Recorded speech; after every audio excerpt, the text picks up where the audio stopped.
የኢትዮጵያ ሕዝብ እኔ ይሄን መልእክት ሳስተላልፍ ከልቤ ነው።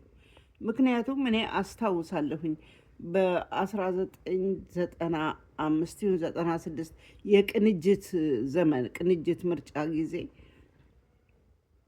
እንዴት ያለ እድል ከእጅ እንደወጣ አስታውሳለሁኝ እና የሚቆጨኝ ዘመን ነው ያ ዘመን።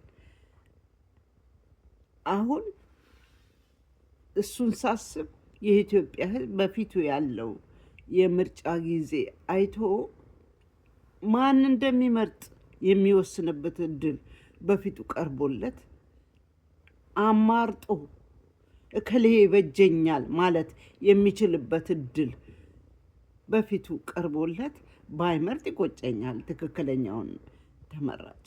ስለዚህ እባካችሁን ይሄን እድል ተጠቀሙበት። እኔ ምንም እንኳን ተቃዋሚ ባልሆንም አገር ውስጥ ስለሌለው መራጭ አይደለሁኝም። እናንተ ግን የራሳችሁ የሚበጃችሁ መርጣችሁ ደስ ብሏችሁ እንድትኖሩ እፈልጋለሁኝ እና ጸልይላችኋለሁ።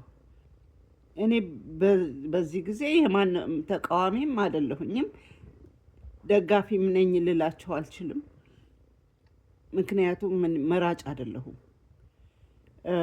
እና እኔ ዶክተር አብይንም ትቃወማለች ብላችሁ የምታስቡ ከሆነ እኔ ተቃዋሚ አይደለሁም። አዚስ ታይም ምርጫ በፊታችሁ ቀርቦላችኋል። ስለዚህ እባካችሁ ምረጡ።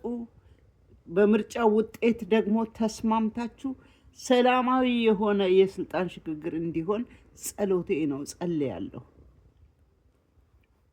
አመሰግናለሁ።